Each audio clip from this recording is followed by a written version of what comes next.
Hello YouTube, this is Alignment Games and welcome back to part 3 of my RPG horror game tutorial.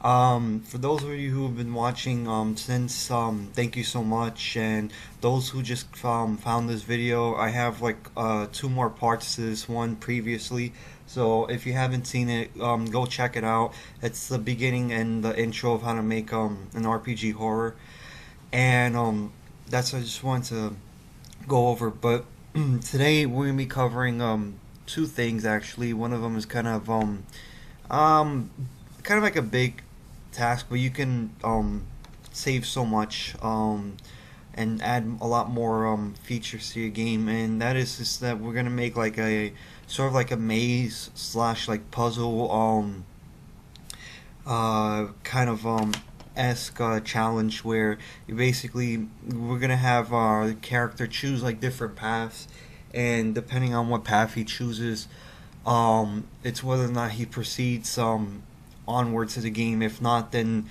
he has to you have to correct himself, or he has to correct himself.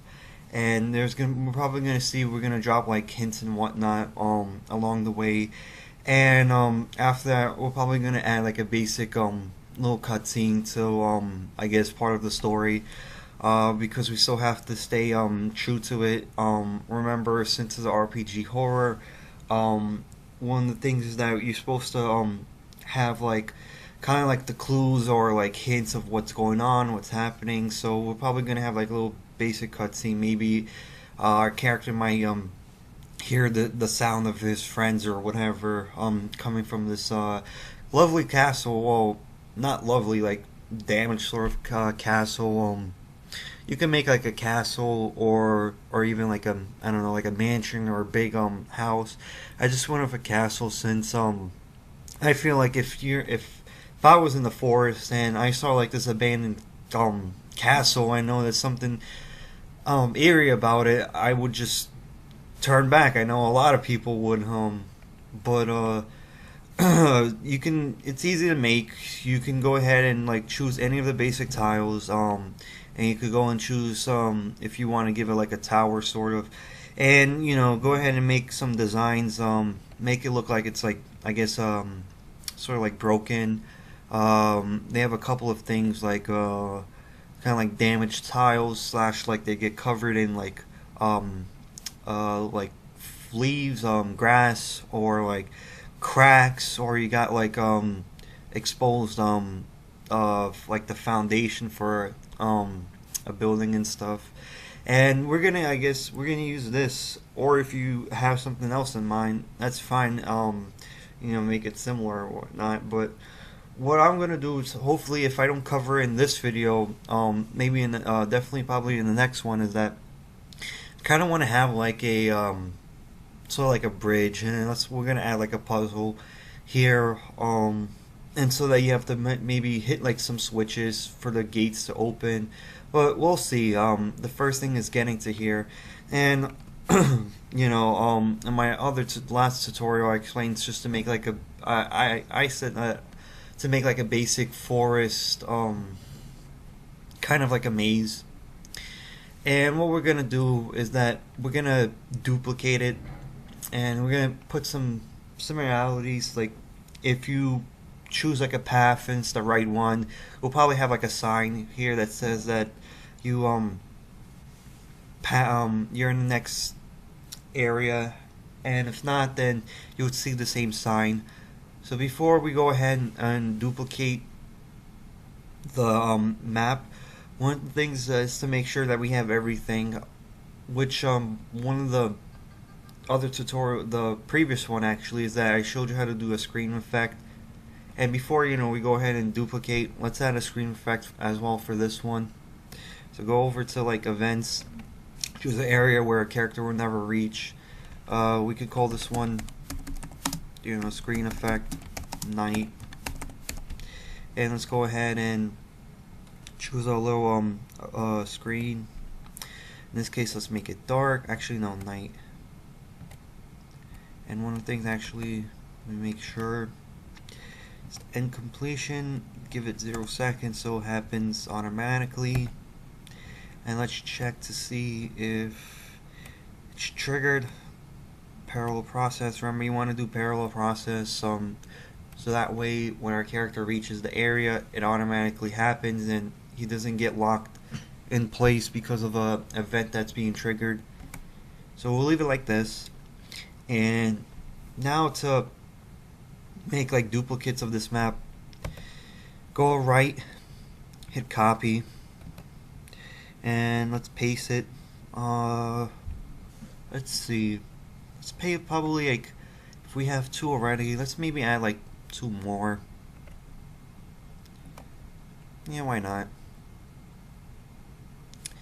And so after you get all four of these sets, and one of the good things that RPG Maker subcategorizes it, so you don't have to spend time finding it, and you can like show it or hide it on the screen. But yeah, and so we have our set. Now before we begin on the maze itself, we have to make our character transport it. So to do that, we're gonna have to create an event. So let's go ahead and press this. Actually, do it like this. Yeah, let's do it, because if I know there's a shortcut, but this is also another way where you can do also create the event where your character transport. But I'm also thinking, because when you have a transport, it has like a sound effect that comes with the the pre-made event, and sometimes the sound effect that plays when you transistor, I mean, you can use it, but I don't like it. It's just because it doesn't feel like quite right with the setting. So I'm just gonna leave it out. You can use it if you want. But like, this is one way you can do it. So let's have it so our character touches that area. It's below. And we'll have it like this. Let's go ahead and copy it on sides. And I know that one of the things is that when your character leaves the area to another one, he's gonna appear right in the top. You can just easily change the destination. Just move 1 block over. But I'm not gonna do that. I'll probably fix it off screen. And one of the things also, let's go ahead and give this sign like kind of like a what I was gonna, something like, so your character could know what the area is, or maybe let's give it like a kind of like a tip that he's entering like an endless maze. So put this as a sign. Let's go ahead and put like a show text, and let's say warning,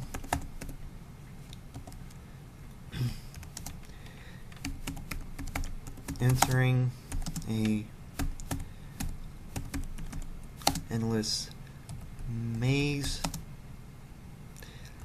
and all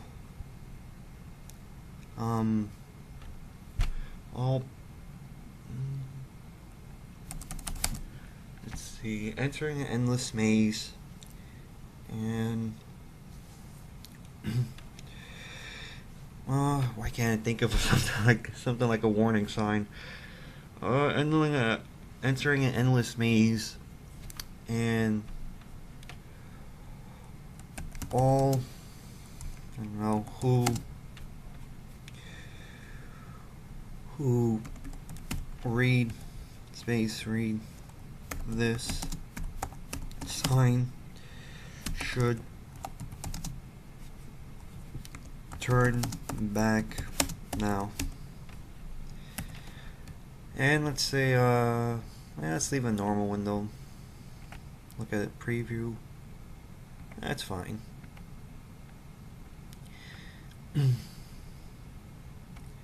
Action, make it the priority same thing as character.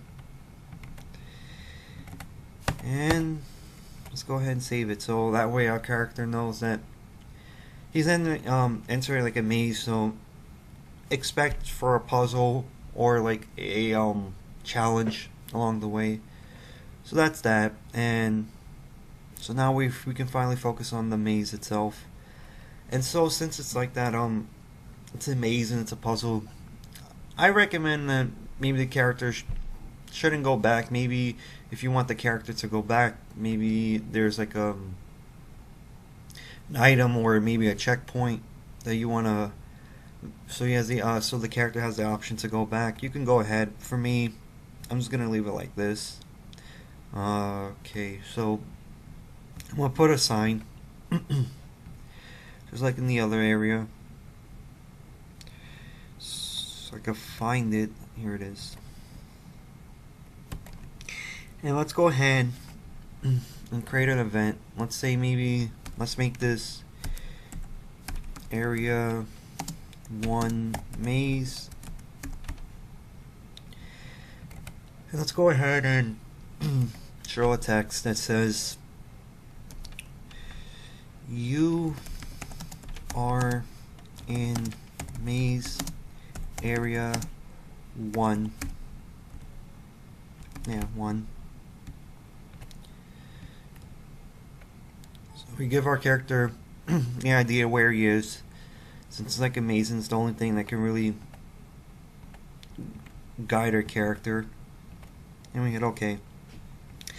So now, after we have like this, then we could go ahead and choose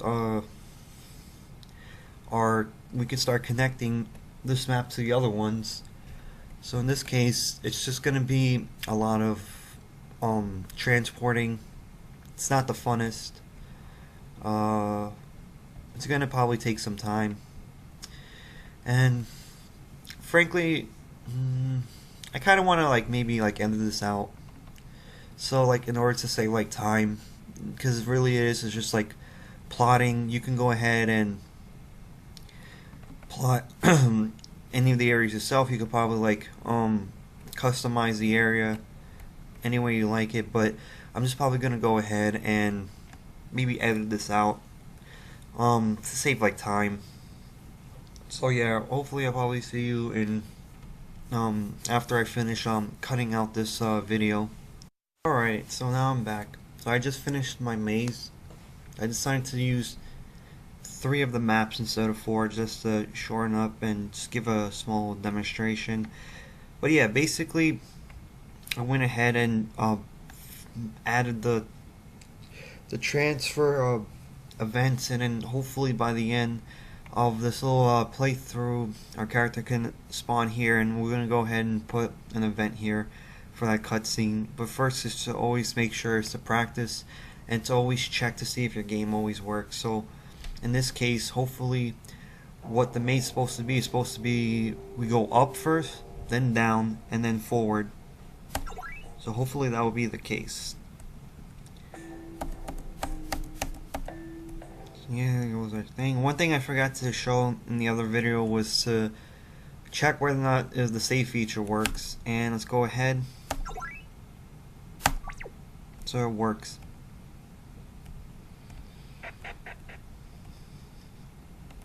Yeah. And then so it's nighttime, and let's go ahead and read that sign that we posted to see if it works. Warning, entering in this maze and all who read this sign should turn back now. But that's not going to be the case. So go ahead and we start our first maze. Check to see the sign works. You're in maze area 1. So it was up. Well, the one I did was up. And let's check. Maze area 2, then down. I should go ahead and add probably music to the map just to make it more dramatic. Here, maze area 3 and forward should be the last. And that didn't work. Let's see what happened. Let's check. Castle entrance. Okay. Let's see what this sign says here. Maze area 3, which should be the case. Huh.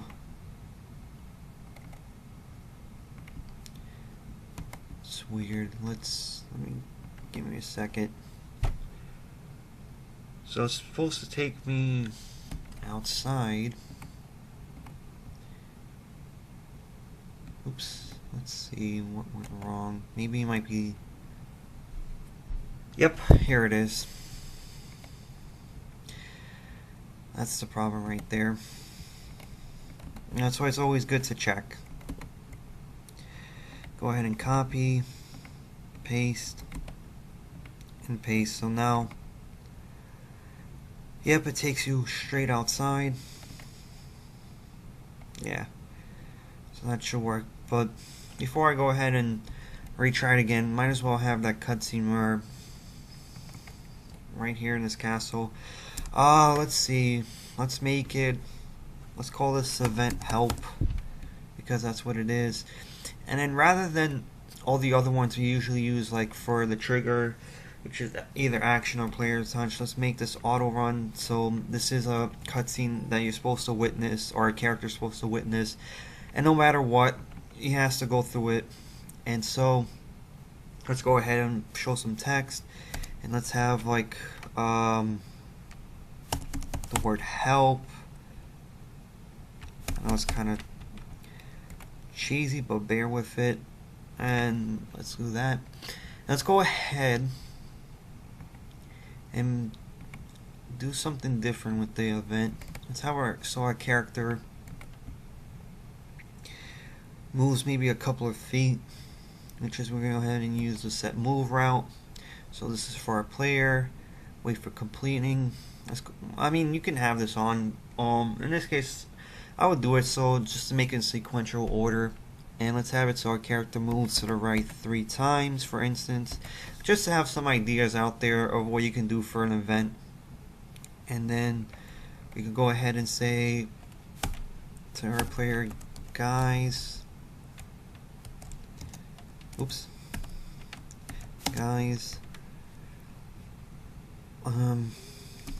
where are you? It's not a rhyme me of Scooby-Doo, but use Tom's face. Is where are you? And let's have it so we'll give him one more dialogue.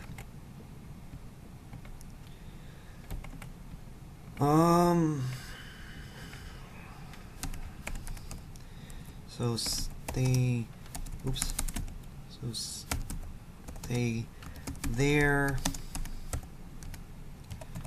I'm coming. And we'll go ahead and save that.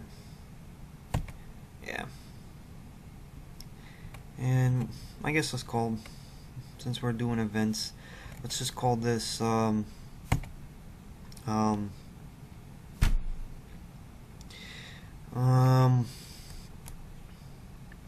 I don't know. Make this not warning, turn back. I already used that. Let's give the sign saying, what will be a, you know what? Let's say castle.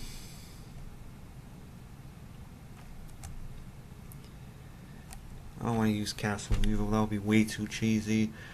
What can we put for a castle name?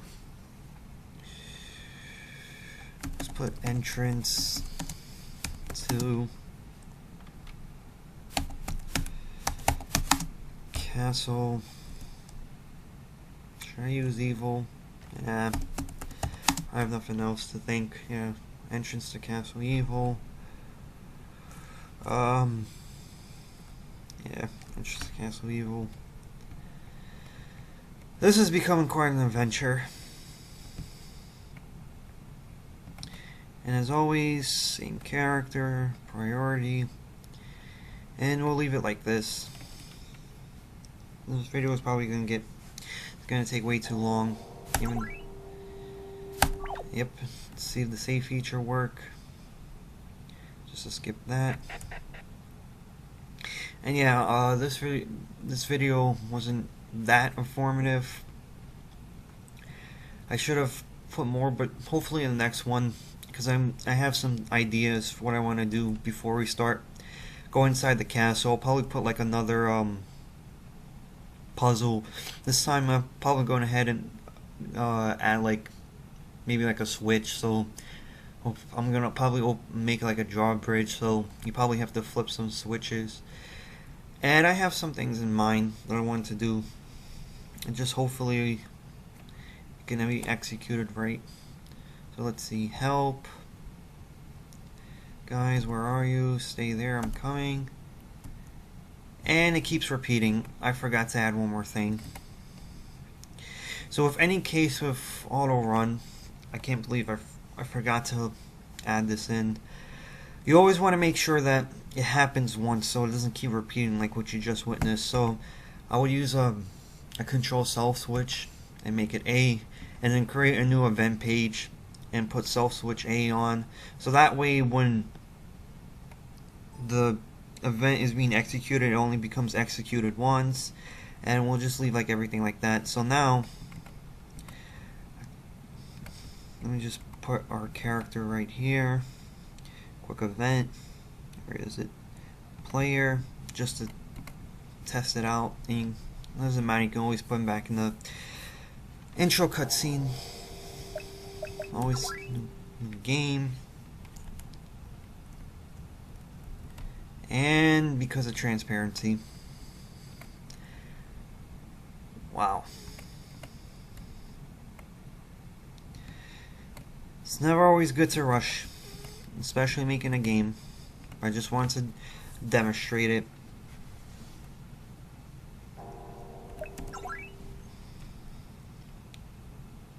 Okay.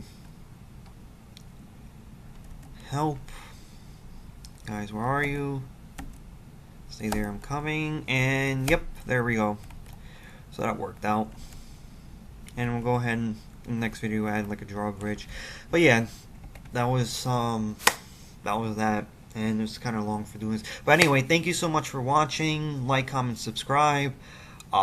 Dislike, leave feedbacks, criticize them, anything. You know, I appreciate it. I'm always reading comments. But yeah, thank you so much for watching, and I'll see you guys in the next video.